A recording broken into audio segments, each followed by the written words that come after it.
Bonsoir. L'Assemblée nationale a levé l'immunité parlementaire de Bernard Tapie. 2 votes ont eu lieu ce soir. Le premier sur le dossier d'abus de biens sociaux, le second sur un dossier de fraude fiscale. Dans le cadre de l'affaire du Fosséa, du nom de son bateau, dans les 2 cas, l'Assemblée a voté à une écrasante majorité, plus de 460 voix en faveur de la levée de l'immunité, 10 contre. Sachez aussi que nous parlerons de la lutte contre l'exclusion avec notre invité Martine Aubry, qui a créé il y a 8 mois une fondation avec des dirigeants d'entreprise. Bonsoir. Mais rendons-nous tout de suite à l'Assemblée nationale avec Roland Sicard et Pierre-Laurent Constant. Entre Bernard Tapie et les socialistes. Bernard Tapie n'est pas très content. Les socialistes ont décidé de ne pas participer au vote, donc de ne pas le soutenir activement. Dialogue. Évidemment, j'aurais préféré que ce soit... C'est une mascarade. Mais c'est ce que je viens de dire. C'est une mascarade. Non, mais tu vois... On ne veut pas être instrumentalisé. Ils essaient de nous instrumentaliser. L'affaire en restera là. Bernard Tapie ne veut plus polémiquer. Il faut dire que dès le départ, les choses semblaient plutôt mal engagées. Petit retour en arrière, avant même que la séance ait commencé, les dés semblaient jetés. Et ce n'est pas du côté du Parti socialiste que le patron de l'OM comptait ses plus farouches adversaires. La preuve. Mon sentiment est qu'il y a une immense majorité à l'intérieur du groupe RPR favorable à la levée de l'immunité parlementaire. Le député est un justiciable comme les autres. En conséquence, la levée de l'immunité parlementaire tient à la teneur du dossier. Et nous levons cette immunité parlementaire aujourd'hui. Dans ces conditions, Bernard Tapie n'avait pas grand-chose à espérer, alors il a contre-attaqué. Contre le gouvernement dont il voit des membres mêlés à des affaires, contre le PS dont l'attitude ne lui paraît pas claire, et surtout contre l'acharnement politique dont il s'estime victime. Dans 2 jours, notre session ordinaire sera terminée et le juge aura loisir de m'entendre sans votre précondamnation, car je ne me soustrerai pas à son invitation. Que signifie cette précipitation? Il faut continuer le lynchage de celui dont le résultat dérange, bouleverse une distribution politique qui était tellement bien calée vers une élection présidentielle sans surprise. Sans surprise non plus, le résultat du vote d'aujourd'hui, majorité écrasante pour la levée de l'immunité parlementaire de Bernard Tapie. Seuls 10 députés ont voté contre, mais à vrai dire, le patron de l'OM s'y attendait. Alors Roland Sicard, vous êtes en direct à l'Assemblée nationale. Que va faire Bernard Tapie? Que peut-il faire? Écoutez, Bernard Tapie, en fait, une tactique simple, que ce soit en football ou en politique, il pratique la contre-attaque en usant du contre-pied. Premier contre-pied, c'était ce matin, tout le monde s'attendait à ce qu'il démissionne de son poste de député, ce qui lui aurait permis d'éviter le débat qui a eu lieu cet après-midi. Eh bien, non seulement il n'a pas démissionné, mais il a déposé une proposition de loi sur un sujet qui lui tient particulièrement à cœur, le chômage des jeunes, qu'il veut rendre illégal. Et puis, deuxième contre-attaque, cette fois sur le plan juridique. Bernard Tapie a donc perdu son immunité parlementaire française, mais il est aussi député européen. Et c'est là que la polémique s'engage, parce que pour certains, cette immunité ne commence que le 19 juillet, date où se réunira le Parlement de Strasbourg. Pour Bernard Tapie, eh bien, cette immunité, elle a déjà commencé. C'était le 12 juin lors de l'élection européenne. Autrement dit, eh bien, de rebondissement en rebondissement, de contre-attaque en contre-pied, le feuilleton continue et il s'annonce plein de surprises. Merci Roland Sicard. Martine Aubry, vous êtes notre invité pour parler de l'exclusion, on en parlera tout à l'heure, mais quel est votre sentiment sur la levée de l'immunité? Si vous voulez, je crois qu'il faut que la justice fasse son travail, c'est évident, mais je ne suis pas sûre qu'à 2 jours de la fin de la session parlementaire, il n'y avait pas autre chose de plus utile à faire à l'Assemblée nationale. C'est la seule question que je me pose. Qui a tué ou fait tuer l'ancien président du Rwanda? Il n'y a pas de réponse pour l'instant à ce mystère, mais un homme affirme la connaître. Le capitaine Paul Baril accuse le Front patriotique rwandais. Il l'a dit clairement dans notre journal de 13 heures. Et l'ancien commandant du GIGN a montré, pour le démontrer, la boîte noire de l'avion présidentiel abattu par 2 missiles. L'accusation est si grave qu'elle méritait une enquête sur cette enquête. Carole Comon, Patrice Pellet. Ce qui a été présenté est un des éléments qu'on a récupéré sur place qui appartiennent à la carcasse de l'avion, et les numéros de série dessus montrent que ça appartient bien au Falcon 50. Je ne suis pas un spécialiste en aéronautique, ça c'est un des éléments que nous avons. Il est 13 h, en direct sur France 2, Paul Baril nous explique qu'il a récupéré la boîte noire du Falcon 50 du président rwandais. Avec ça, affirme-t-il, on pourra prouver que l'avion a été victime d'un tir missile, une opération soigneusement préparée. Au même instant, à Toulouse, un pilote, Philippe Landerperg, qui regarde France 2, fait un bond. Pour lui, l'objet présenté par Baril n'a rien à voir avec un enregistreur de vol. Une boîte noire telle que M. Baril aurait dû la trouver, c'est ça. C'est orange, pour commencer, internationalement. Et ça enregistre tous les paramètres de l'avion.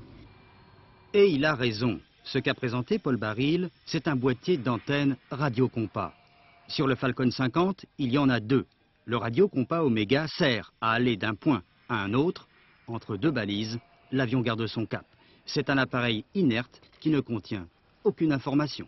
Une polémique qui présente au moins un mérite, celui de faire ressurgir la question essentielle, même si personne ne semble décidé à en trouver la réponse. Qui sont les commanditaires de l'attentat et qui a tiré les 2 roquettes qui ont abattu l'avion du président rwandais? Les mots sont lancés, on parle de complot et même de mercenaires. L'ancien membre de la cellule antiterroriste de l'Elysée a là encore sa version des faits. À qui profite le crime? Le crime, il profite aux terroristes du FPR, qui représentent seulement 10% de la population. Ces gens-là ne pourront jamais avoir le pouvoir au Rwanda, au moins par les urnes. Un homme, une voix, comme en Afrique du Sud. Une thèse qui va à l'encontre des enquêtes publiées jusque-là et que rejette évidemment le FPR. Il faut savoir d'abord quel crédit vous donnez aux déclarations du capitaine Baril. Et il faut d'abord savoir qui il est, qui l'a mandaté et sur quelle base il travaille. Dernière interrogation, le silence observé par le gouvernement français dans cette affaire. Silence pesant alors que 3 Français, les 3 membres d'équipage de l'avion du président rwandais, ont eux aussi été tués dans l'attentat. Sur le terrain, c'est-à-dire au Rwanda, l'urgence aujourd'hui consiste à évacuer le maximum de civils. L'armée française s'y emploie. 35 religieuses de diverses nationalités et 8 orphelines ont pu ainsi quitter le couvent de Kibuye où elles s'étaient réfugiées. Reportage de Benoît Ducan et Éric Mézy. Le militaire des marteaux, mission humanitaire ou pas. Ces hélicoptères qui survolent le lac Kivu, frontière naturelle du Zaïre et du Rwanda, savent qu'ils sont attendus pour effectuer leur première mission d'évacuation d'importance au Rwanda. Ces 40 religieuses de Kibuye ont décidé de partir. Elles sont américaines, anglaises, belges ou rwandaises. Elles ont d'abord fui les massacres de Kigali pour se réfugier dans ce couvent au bord du lac. Mais les visites des milices locales ont continué, interdiction d'héberger des Tutsis, intimidation, raquettes, menaces de mort. Aujourd'hui, elles partent. Je ne parle pas directement des sœurs, mais d'être en ce moment, c'est une Tutsi dans cette région, on est automatiquement en danger, vraiment. Il faut dire que la situation reste tendue à Kibuye. Des accrochages ont encore eu lieu hier à une dizaine de kilomètres de la ville et une vingtaine d'enfants ont été retrouvés morts il y a quelques jours à Kisovo. Parmi les évacués, Benoît, un petit Tutsi, le seul que les sœurs avaient hébergé en cachette. Il part lui aussi. Son amie Marie, une Hutu, qui l'avait prise en charge, est restée seule à Kibuye. François Léotard doit quitter Paris ce soir pour le Rwanda. Le ministre de la Défense va rendre visite demain aux 2500 soldats français qui participent à l'opération turquoise. Et il rencontrera peut-être un compatriote qui vit au Rwanda, qui a été menacé de mort par les milices et que nos envoyés spéciaux Valérie Fournier ou Jean-François Hoffmann auront retrouvé. C'est une exclusivité. Poste frontière du Rwanda. L'incursion française n'est pas une simple patrouille. Ces hommes de la 11e DP ont pour mission de secourir un ressortissant français menacé de mort, d'après nos propres informations. C'est la folie des barrages, c'est là. Nous les guidons jusqu'à lui. Dans les faubourgs de Gisenyi, où nous l'avons rencontré quelques heures plus tôt, terré depuis 2 mois dans sa villa, gardée uniquement par 2 gendarmes rwandais. Le gendarme il est parti discrètement. Hein, voilà. Parce que vous avez arrivé quoi. Voilà, exactement. Les 4 véhicules du convoi prennent possession des lieux et le capitaine Courtois se dirige vers le seul Français resté dans la ville. Bonjour monsieur. Bonjour. Donc on vient vous voir, je crois que vous êtes un des derniers Français. Le seul Français de cette nuit. Oui. Donc je crois que on voulait vous assurer de notre présence ici. Les gens ici disent que les Français sont venus pour sauver les Tutsis, et puis le Français qui est à Gisenyi, on ne s'intéresse pas à lui. Non, c'est pour ça qu'on est là d'ailleurs. Là, ce qu'on dit ici. Je vous rassure. Je vous remercie. Je vous rassure. Depuis une semaine, Alain savait que les militaires français étaient là, juste de l'autre côté de la frontière, à seulement 500 mètres de lui. Mais il ne pouvait pas sortir de sa villa pour les prévenir de sa présence. Les milices le recherchent pour le tuer. J'ai des biens et moi je veux récupérer mes biens, les biens qu'on m'a pris. On nous a tous saisis, propriété. Et pourquoi vous êtes ici là? enfermés depuis un mois? Mais parce qu'avec les barrages des miliciens, il y a des barrages, on nous laisse passer, il y en a d'autres qui sont agressifs, ils ne veulent pas de Français. Alors on vous fait sortir de la voiture et puis on risque de vous tirer dessus. C'est pour ça. Parce que vous auriez vu trop de choses aussi? Ben oui. Enfin, j'oublierai jamais ce que j'ai vu de toute façon. Comment vous vous sentez en ce moment? Ça doit être stressant. Ben là, je vais craquer d'un jour à l'autre, c'est sûr. Ça, ouais. Témoin des massacres, ce qu'il a vu ne peut pas nous en parler face caméra, craignant encore pour sa vie tant que les Français n'auront pas organisé sa sécurité. Ta mission à toi, ici, c'est d'assurer la garde de ce Français, ta mission. Elle est claire. C'est la protection de monsieur Arrêt. Oui, il s'agit bien de la protection. C'est-à-dire qu'ici, nous on vient voir le Français qui pour nous réside sur le territoire rwandais et veut y rester, veut y demeurer. Alain tient à rester à Gisenyi pour récupérer ses biens volés. Une ville où 10 000 Tutsis ont été tués en une semaine et il est le seul occidental à pouvoir en témoigner. Benoît Duquesne, vous êtes en direct du Rwanda de Bukavu. On va revenir avec vous sur le sort des populations civiles. Il faut savoir que des milliers de Hutus errent de village en village. Oui, tout à fait. Vous savez, c'est le principal problème, en tout cas le problème humanitaire qui risque de se poser ici. On savait par le CICR, par la Croix-Rouge, qu'il y avait dans le diocèse de Gikongoro, c'est environ dans le centre de ce qui reste de cette partie du Rwanda tenue par les forces gouvernementales, que dans ce diocèse, d'après la Croix-Rouge, erraient environ 250 à 500 000 Hutus qui fuyaient l'avance du Front patriotique rwandais. Eh bien, les militaires français en ont eu la confirmation aujourd'hui. Il y a effectivement une masse de population énorme qui erre dans cette région-là. C'est la conséquence, bien sûr, de l'avancée de la guerre. Mais ces gens-là n'ont absolument aucun soutien pour l'instant. Les camps ne sont pas organisés. Il n'y a pas d'aide humanitaire, il n'y a pas de nourriture, il n'y a absolument rien. Et pas demain, parce qu'il y a la visite de François Léotard, mais sans doute après-demain, les militaires français se rendront sur place. Et il y a déjà une association humanitaire, CARE, qui a décidé de se rendre avec eux éventuellement sur place, ou en tout cas d'organiser très rapidement des convois pour venir au secours de ces populations-là. Merci Benoît. Un photographe de l'agence américaine Associated Press a été blessé aujourd'hui à Kigali. Ricardo Mazalan, de nationalité argentine, se trouvait dans sa chambre d'hôtel quand une balle l'a atteint la jambe droite. Les médecins sont optimistes. Cela montre bien les risques du devoir d'informer et du devoir de secourir. Les soldats de l'opération turquoise, tout en veillant à respecter leur mission humanitaire, restent vigilants. Isabelle Staes et Pascal Ponce se sont rendus auprès de positions françaises qui ont entendu hier l'écho d'affrontements très proches entre le Front patriotique et les gouvernementaux. Des commandos marines très vigilants. Ils surveillent les collines à quelques kilomètres. Des hommes du FPR y sont positionnés. On parle de 1000 à 2000 rebelles. Nous sommes à Gishita, point névralgique de l'opération turquoise, car c'est ici que les rebelles Tutsis seraient le plus avancés en territoire Hutu. 40 commandos marines sont en alerte. Au loin, des tirs résonnent. Qu'est-ce que ça vient d'entendre, là, vous dites? Des bruits d'une arme automatique lourde. D'après vous, c'est loin d'ici? Là, c'est à 3 km d'ici. Un vol d'oiseau, 3 km. Les accrochages les plus violents ont eu lieu hier soir. 20 morts chez les rebelles, 3 de l'autre côté. On a entendu un petit peu de bruit, on a vu de la fumée. Et c'était quel genre d'affrontement d'après vous? Des affrontements type infanterie. Mais important ou... Oh, je pense relativement important, surtout à l'échelle du pays. Infiltration, accrochage, exaction chaque nuit. Dans ce secteur particulièrement sensible, la chasse à l'homme continue.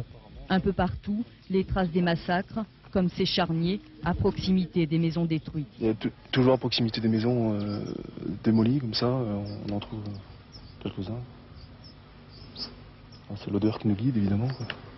C'est pas récent, c'est pas du récent. Ça date de un mois et demi à peu près.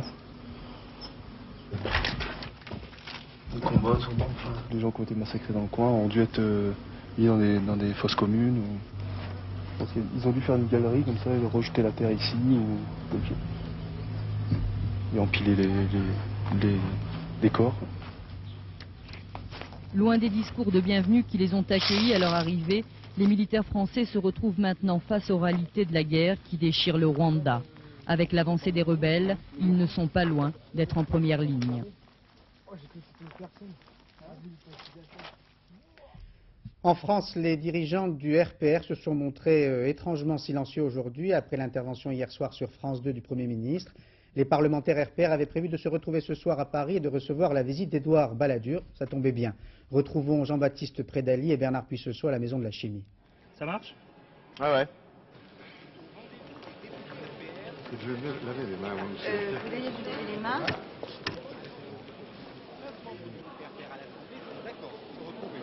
Pour évoquer l'intervention d'Édouard Balladur sur Michel. Comment vous avez trouvé le Premier ministre hier soir à la télévision? Tel qu'en lui-même. J'ai trouvé assez bien. Et là, je n'étais pas chez moi, je n'ai pas pu suivre son débat. Pas de commentaires à faire à ce sujet. C'est sans doute la fin de la session. Ils restent prudents. Ils sont aussi polis avec le Premier ministre, en retard, lui, du fait de ses obligations. Et puis, avec 1 heure de décalage, il y a même eu une rencontre, la rencontre que tout le monde attendait. Et l'on va retrouver Jean-Michel Carpentier en direct de la Maison de la Chimie. On a entendu tout à l'heure un technicien nous dire ça marche. Oui, voilà, ça marche puisque on va vous voir, Jean-Michel. Il y a des silences révélateurs qui sont apparus dans ce reportage de Prédaly. Oui, la rencontre qu'on attendait et qu'on n'a pas eu le temps de voir, là, c'était celle de Jacques Chirac et d'Édouard Balladur. Mais au-delà de ça, il n'y a pas encore très longtemps, lorsque le Premier ministre parlait, le RPR se fendait au moins d'un communiqué de soutien, plus ou moins chaleureux d'ailleurs, mais enfin en faisait semblant. Et aujourd'hui, selon un haut dirigeant du mouvement, que je cite, personne n'a eu le temps de faire ce communiqué, car ils étaient tous pris par la préparation des municipales. Or, les élections municipales, c'est dans plus d'1 an, c'est vous dire la valeur de l'excuse. Et il est très difficile ici de trouver un responsable RPR pour réagir de façon un peu enthousiaste aux propos d'Édouard Balladur hier soir sur notre antenne. Alors pourquoi cela? Bien parce que les cadres et les élus du mouvement ont compris que le Premier ministre et Jacques Chirac sont en compétition directe l'un contre l'autre. Et que les deux hommes se retrouvent un petit peu comme des coureurs cyclistes qui, juste avant le sprint final, font du surplace pour essayer de laisser partir l'autre et de mieux le contrôler. Alors le démarrage de la course est prévu pour l'automne ou plus vraisemblablement pour le début de l'année prochaine, mais on comprend que dans ces conditions, tout le monde reste un petit peu prudent et que tout se fasse dans la discrétion.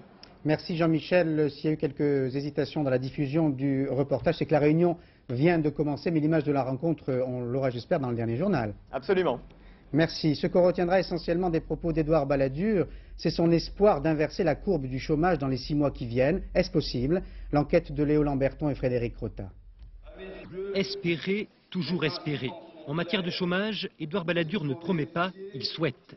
Déjà il y a 1 an, lors de son discours d'investiture à l'Assemblée nationale, le Premier ministre faisait un vœu.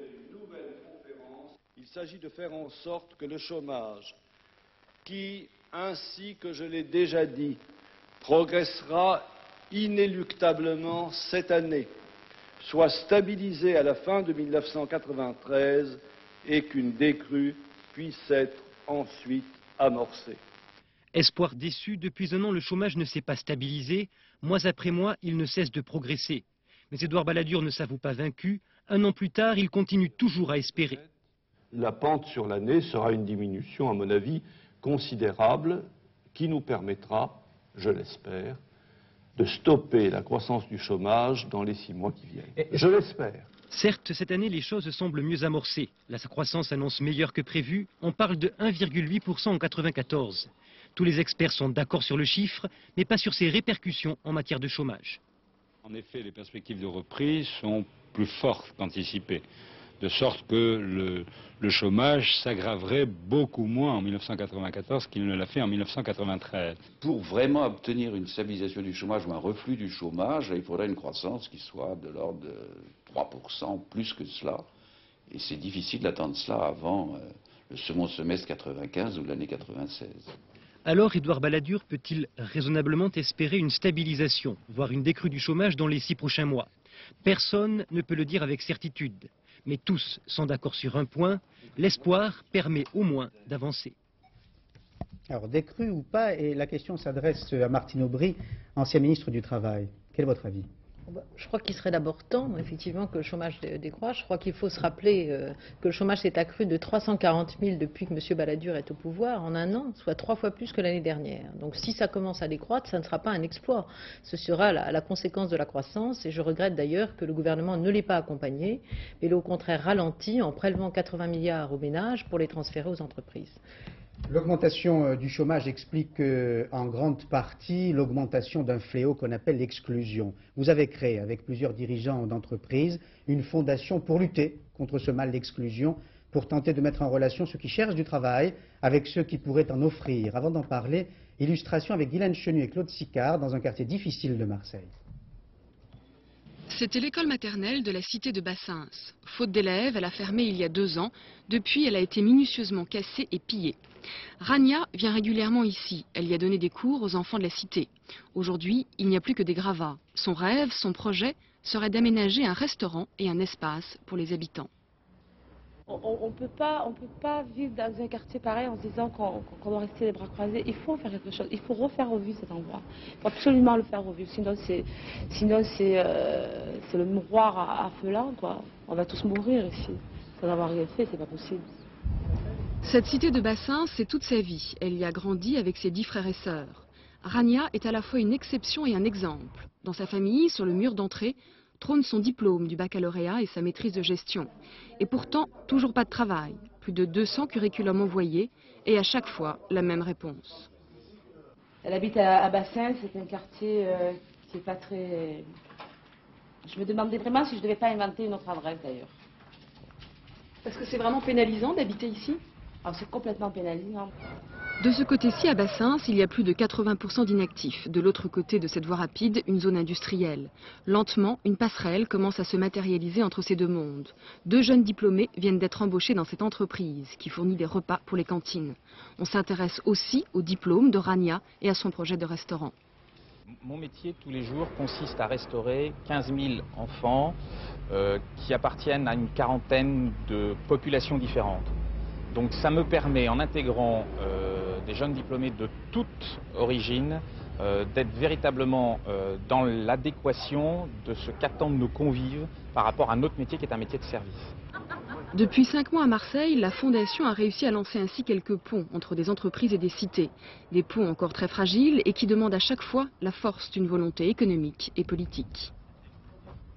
Alors Martine Aubry, vous êtes ce soir sur un plateau de télévision. Vous étiez il y a un peu plus d'1 an dans un bureau ministériel. Vous avez décidé, depuis que vous n'êtes plus ministre, d'aller sur le terrain. Et vous avez fondé cette fondation, vous l'avez créée il y a 8 mois. Est-ce qu'on peut faire aujourd'hui un premier bilan de ce que vous avez vu? Oui, tout d'abord de ce qu'on a vu, c'est-à-dire quand on a lancé cette fondation, c'était avec une idée très claire que l'exclusion était importante dans notre pays, qu'elle s'accroissait, qu'aucune ville moyenne ou grande n'était à l'abri, il y avait d'ailleurs des quartiers difficiles, avec son cortège de difficultés, de solitude, d'isolement, de délinquance, de drogue. Alors 8 mois après avoir été sur 6 quartiers que nous avons choisis, je dirais que nous considérons que la situation aujourd'hui est peut-être encore plus noire qu'on le pensait. Moi, je suis très frappée, par exemple, de voir des jeunes, des enfants qui ont des troubles profonds du comportement, de la personnalité, qui aujourd'hui n'arrivent pas à se socialiser et même à exister. Je suis frappée aussi de voir que tous ceux qui devraient agir, les acteurs administratifs traditionnels, les associations qui se battent, sont aujourd'hui très découragées car elles ne se sentent pas portées par ce projet. Donc la situation est vraiment noire. Vous êtes socialiste, vous ne mettez pas forcément en cause la majorité actuelle. Quand vous dites l'exclusion s'accroît, c'est un problème qui s'adresse à toute la société. Qui s'adresse à toute la société, mais le bilan, il est aussi contrasté, il est aussi en teinte rose. Dans ces quartiers, il y a aussi beaucoup de gens qui se battent pour s'en sortir. On en a vu là. Il y a des femmes qui essayent de sortir des jeunes de la drogue. Il y a des femmes qui organisent du soutien scolaire. Je dis il y a des femmes parce que c'est souvent des femmes. Il y a des habitants qui sont prêts à saisir la moindre opportunité qu'on leur propose pour sortir de la situation dans laquelle ils sont. Dans un premier temps, on a pensé que la lutte contre l'exclusion passait par des activités ludiques. Ou sportives ou culturelles. Et là, vous voulez vraiment impliquer les entreprises. D'ailleurs, vous avez créé cette fondation avec des entreprises. Oui. Et c'est d'ailleurs le deuxième aspect important. Il y avait des entreprises derrière nous pour travailler sur l'exclusion. Mais je dois dire que moi-même, je ne pensais pas qu'elle serait autant impliquée dans la réflexion et surtout dans l'action. Car dans ces quartiers, ce que demandent les habitants, ce n'est pas de la sollicitude, ce n'est pas des discours, ce n'est pas de l'argent. Ils demandent de retrouver la dignité par l'emploi et par le travail. Et nous l'avons vu là, avec quelques exemples à Marseille de ce que nous faisons. Un certain nombre d'entreprises qui sont avec nous ont embauché des jeunes, des habitants du quartier, soit pour réaliser des tâches classiques, poser des portes blindées, rénover les immeubles, alors que leurs salariés ne veulent plus travailler dans ces quartiers, soit pour se réimplanter dans ces quartiers. Et c'est vrai par exemple d'entreprises de distribution ou du Club Méditerranée qui a embauché des jeunes des quartiers pour cet été. Parmi ces dirigeants d'entreprise qui vous aident, il y a des dirigeants de diverses sensibilités politiques. Oh, tout à fait. Et d'ailleurs, nous travaillons dans des quartiers dont les élus sont très divers. Mais je crois que nous avons tous une volonté commune, c'est de faire en sorte de faire connaître cette situation de l'exclusion et que notre société, dans toutes ses entrées, s'en préoccupe et se demande ce qu'elle peut faire. Cette question a fait une autre question. Vous êtes allé par exemple à Amiens et vous avez travaillé avec le maire UDF d'Amiens, qui est Gilles de Robien. Donc là, vous dépassez les clivages. Est-ce que vous n'avez pas le sentiment qu'actuellement, dans le milieu politique, il y a deux tons de discours, de comportement, un comportement un peu populiste, un peu démagogique, et un autre comportement plus pragmatique, mais plus difficile à faire passer auprès de l'opinion? Écoutez, moi je crois que quand on est sur le terrain, en tout cas moi quand je le suis, que je sois dans une commune qui a un maire communiste, socialiste, UDF ou RPR, à partir du moment où on veut agir, on agit. Ça ne veut pas dire qu'on est d'accord sur tout. Je suis par exemple totalement d'accord avec Gilles de Robien lorsqu'il dit qu'il va falloir dégager des dizaines de milliards de francs pour reconstruire des villes à la place de ces quartiers ghettos. Mais je ne suis pas sûre d'être d'accord sur tout avec lui, sur les réformes fiscales qui seront nécessaires pour pouvoir moins pénaliser l'emploi et développer celui-ci dans notre pays. Mais je dirais que ce n'est pas grave. Nous travaillons à la recherche de solutions et puis ensuite chacun, avec ses convictions et ses valeurs, construira un projet qui, j'espère, améliorera la situation des Français. C'est ça la politique finalement. Ces clivages vont réapparaître, cela peut paraître insolite, mais c'est ainsi, c'est la vie politique. À l'occasion de l'élection présidentielle, ce sera ma seule question politique. Mais enfin, une élection présidentielle, ça compte. Papa, comment va-t-il ? Papa Jacques. Écoutez, je l'ai vu comme vous à la télévision au retour de Corfou, il a l'air en bonne forme. Je vais le voir dans quelques jours, je vous donnerai des nouvelles. Jacques Delors, très sollicité pour se présenter à l'élection présidentielle. Quel est votre avis? Il va le faire ou pas? Écoutez, je crois que lui seul peut y répondre. Je ne me permettrai pas de le faire à sa place. Vous savez que si le papa ne le fait pas, beaucoup pensent à la fille? Oui, ça, ce sont des gens qui ont beaucoup d'humour. Dominique Strauss-Kahn, par exemple. Mais oui, chacun sait qu'il en a beaucoup. Pourquoi pas Martine Aubry? Ça aurait de la gueule. Quel est votre avis? Écoutez, je pense que quand on pense à des femmes, on se dit de temps en temps, ça serait des plantes vertes, ça changerait le paysage. Alors moi, j'espère qu'un jour, j'aurai des responsabilités politiques pour faire bouger les choses, pour faire changer la société. En tout cas, j'y travaille. Merci Martine Aubry. L'avion, ça vole, le train, ça roule. L'avion et le train, en principe, ne devraient jamais se rencontrer, mais il y a des principes que les architectes ne veulent pas connaître. Ils ont créé à Lyon-Satola une superbe cathédrale, inaugurée aujourd'hui par le Premier ministre et destinée précisément à favoriser la rencontre impossible. Visite guidée avec Antoine Cormery et Alain Dubas. Voici le prototype de la gare du XXIe siècle. Une gare TGV à l'architecture futuriste, imaginée par l'Espagnol Santiago Calatrava. Une cathédrale d'aluminium et de verre tellement belle qu'on vient de loin pour la visiter. Voici les guichets de la SNCF, vous en aurez 3. J'avais été épaté par l'aérodrome de Singapour, mais c'est 100 fois mieux, 100 fois mieux. Mais cette gare de Lyon-Satola, ce n'est pas une gare comme les autres. Les spécialistes appellent même ça une plateforme multimodale. C'est quoi une plateforme multimodale? C'est alliant les 3 modes de trafic, l'avion, le train, les routes. Cette plateforme multimodale, donc, qui doit faire concurrence à Genève, est installée à portée de tapis roulant de l'aéroport sur le nouveau tracé TGV qui contourne Lyon par l'est et permet de gagner une demi-heure entre Paris et Valence. La gare est née de la volonté du Conseil général et du Conseil régional qui l'ont financée à hauteur de 75% sur une facture totale de 990 millions. Mais pour les écologistes notamment, cette gare est une coquille vide. La liaison ferroviaire vers Lyon n'est pour l'instant qu'un projet et le rythme des TGV est bien maigrichon. Lorsqu'un homme politique ou un responsable de collectivité construit une réalisation, on l'accuse soit de la faire trop tard, soit de la faire trop tôt. Je préfère être accusé d'avoir fait trop tôt, car à partir de ce moment-là, on peut faire une programmation pour l'avenir et monter en puissance. Et l'avenir, c'est l'horizon 2010, lorsque les réseaux TGV vers l'Italie, l'Espagne et le Nord seront plus développés. Alors, seulement, la gare de Satolas pourra rayonner sur l'Europe. 48 heures après les inondations dans les Alpes-Maritimes, la même question se pose, sempiternelle comme à Vaison-la-Romaine. Pourquoi la catastrophe s'est-elle produite? La fatalité est-elle seule en cause? Mais les réponses varient. Il y a des villages qui n'avaient rien prévu et il y a des villages qui avaient pris leurs précautions. Reportage de Claude Sampère et Éric Delagneau. L'impuissance et la fatigue. Le petit village d'Auribeau se remet aujourd'hui difficilement du terrible orage de dimanche. Toutes les habitations en bord de rivière ont été dévastées. Vous habitez ici? Vous voyez, je suis kinésithérapeute. C'est mon outil de travail qui s'en va.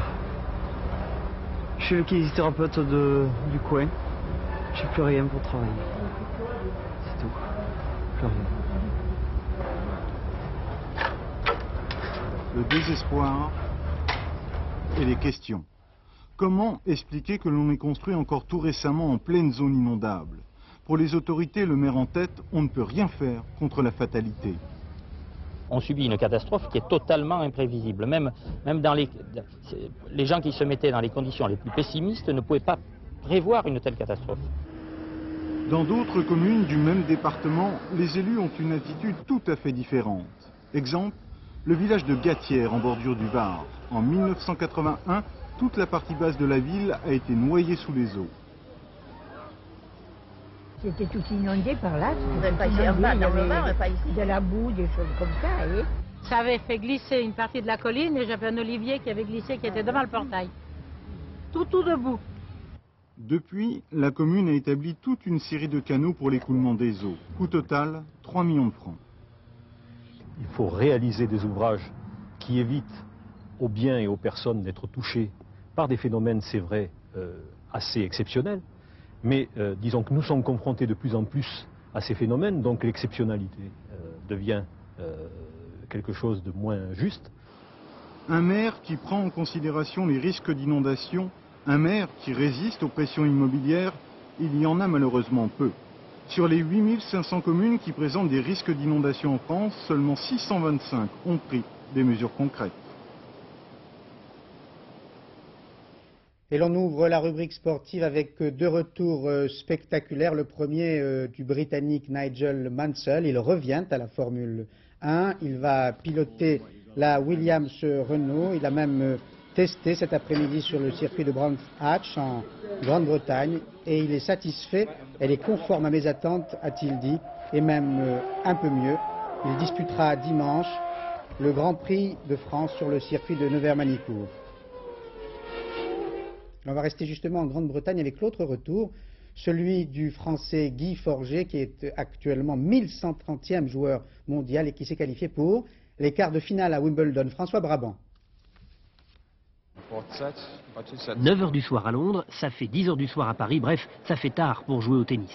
À Wimbledon, on n'y voit plus grand-chose. Sur les cours d'à côté, tout le monde a fini de jouer, tout le monde sauf Guy Forget. Les organisateurs n'attendent plus que lui pour fermer. Allez, on se dépêche.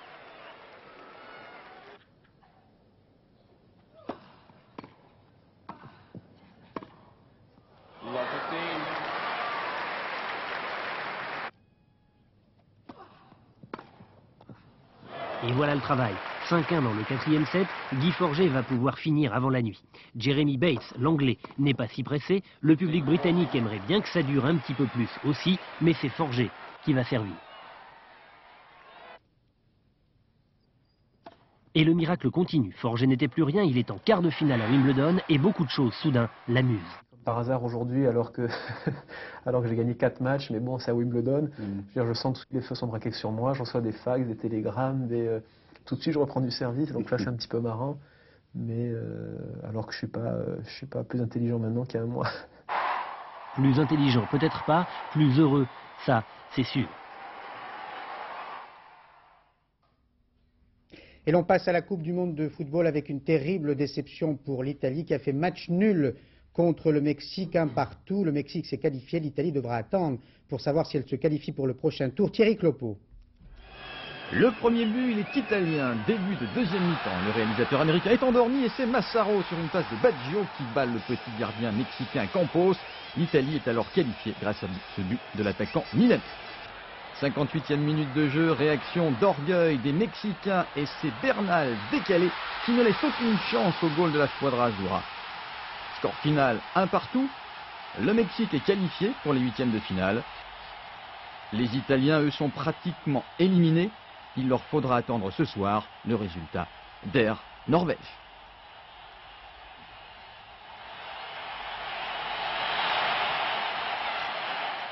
Et si vous aimez le foot, vous aimez forcément le Cameroun. Alors prévoyez un bon café ce soir pour suivre le match que le Cameroun jouera contre la Russie. Patrice Romden a suivi l'entraînement de nos amis. Qu'est-ce qu'on passe,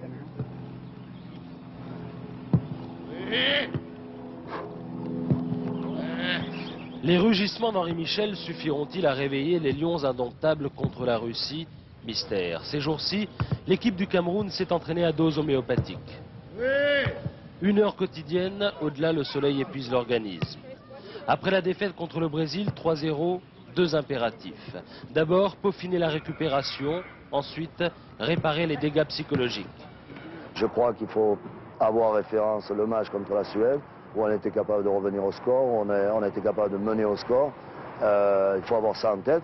Et puis il faut avoir en tête les petites erreurs qu'on a fait contre le Brésil, à savoir reculer et avoir un petit peu peur, donner des espaces aux Brésiliens.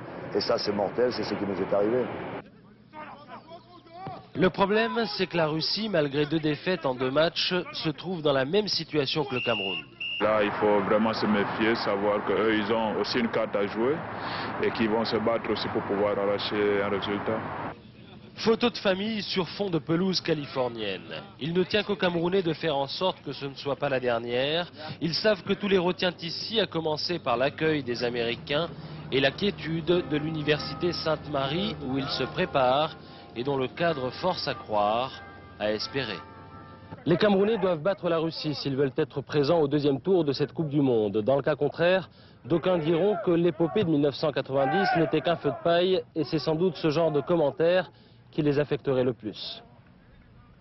Tintin doit être bien triste. Il a déjà perdu son papa à Hergé en 82. Il perd aujourd'hui son tonton, l'éditeur Casterman. Marie-Hélène Bonneau, Marcel Martin.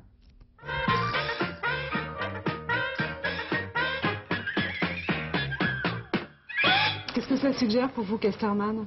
Une édition. Et qu'est-ce qu'il éditait comme BD? Comme BD, je crois qu'il y a les Tintins. C'est un éditeur extrêmement important en bande dessinée. Ne fût-ce que parce que dans son fond, il y a les albums Tintin. Louis-Robert Casterman, c'était lui, ici avec Hergé. Casterman, c'est d'abord un nom connu surtout pour avoir imprimé en 1934 l'album Tintin. Et Tintin lui est resté fidèle. Il représente à lui seul 30% d'un chiffre d'affaires de 600 millions de francs. Une maison qui édite 2000 titres, des histoires qui privilégient l'image. La moitié de sa production, c'est de la bande dessinée. Louis-Robert Casterman a développé des livres pour enfants, comme la série des Martines, 40 000 exemplaires dans le monde. Et il a édité beaucoup de grands comme Hugo Pratt et son aventurier Corto Maltese ou encore Tardy. La grande famille de la BD est triste d'avoir perdu l'un des siens. Une page du grand livre Casterman est tournée, mais l'histoire continue, une histoire commencée il y a 115 ans en Belgique. Et pour conclure, je vous propose d'écouter, j'ai bien dit écouter, la lettre ouverte que Marie-Josée Le Picard écrit à un jeune ami avec l'aide de Bernard Puissesseau. Elle lui parle de Nadar. Comme un album de famille à feuilleter pour les élèves de première, l'exposition de photos de Nadar. On vient découvrir un pionnier de la photographie, on s'arrête constamment devant des visages familiers. Voilà le pauvre Charles, si grand poète, si mauvaise mine. Et c'est Berlioz, écoute, la valse fantastique. Et Alexandre Dumas, oui, oui, la reine Margot, les 3 mousquetaires, le comte de Monte Cristo. Et les frères Goncourt, ceux du prix, tu sais bien. Et Michelet, l'historien, Jeanne d'Arc, l'histoire de France en 17 volumes, tu l'as lu. Et Honoré Daumier, le caricaturiste. Tu vois cet habit noir et ce regard perçant.